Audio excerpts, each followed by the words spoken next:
குழந்தைக்கு மது கொடுத்த விவகாரம் தொடர்பாக கண்டனம் தெரிவித்துள்ள முன்னாள் டிஜிபி திலகவதி நேரலையில் இணைந்துள்ளார். வணக்கம். இந்த விவகாரம் குறித்து உங்களோட கருத்துக்களை சொல்லுங்க.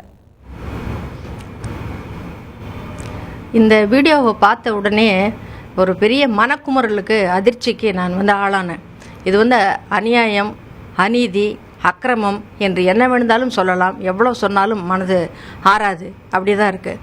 ஏன்னா சுற்றிலும் ஒரு 7 பேர் உட்காந்துக்கிட்டு பால்மணம் மாறாத ஒரு சிறுவனின் பிஞ்சு கரங்களிலே அந்த மது குவளையை திணித்து அந்த குழந்தைய குடின்னு சொல்லிட்டு கட்டாயப்படுத்துகிறாங்க.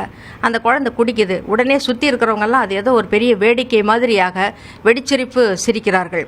இது மிக குரூரமான ஒரு விஷயமாக எனக்கு தெரிஞ்சது. அந்த அளவுக்கு சமூக ஒழுக்கங்கள் எல்லாம் சிதைந்து திரிந்து மனசாட்சி என்பதே அற்றுப்போன ஒரு காலகட்டத்தில் நாம் வாழ்ந்து கொண்டிருக்கிறோமா என்ற ஒரு சந்தேகம் கூட என் மனசில் எழுது. மிக சமீபத்தில் தான் வேற ஒரு செய்தியை பார்த்தேன். தமிழ்நாட்டில் குடிக்கிற பெண்களின் எண்ணிக்கை அதிகமாகி வருகிறது அப்படின்னு சொல்லிட்டு எந்த தொலைக்காட்சியை பார்த்தாலும் எந்த திரைப்படத்தை பார்த்தாலும் மது அருந்தும் காட்சி தான். கொண்டாட்டம் என்றால் மது என்பது போல தமிழகத்தில் ஒரு கலாச்சாரம் பரவி வருகிறது.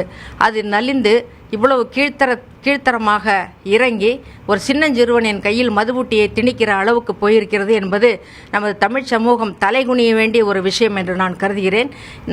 இந்த சுற்றிலும் இருந்த அந்த இளைஞர்கள் திருவண்ணாமலையைச் சேர்ந்தவர்கள் என்று கண்டறியப்பட்டு உடனடியாக எஸ்பி திருமதி பொன்னி அவர்கள் நடவடிக்கை எடுத்திருக்கிறார்கள். அந்த சம்பந்தப்பட்ட அனைவரையும் கைது செய்திருக்கிறார்கள் அப்படின்னு சொல்கிறாங்க. இந்த மாதிரியான நிகழ்ச்சிகள் நடக்காமல் இருக்கணும் அப்படின்ற அளவுக்கு அவங்களுக்கு தண்டனையை கொடுத்து அதுக்கு போதுமான விளம்பரமும் கொடுத்தா இது மாதிரி நடக்கிறது தடைபடும் என்று நான் நினைக்கிறேன்.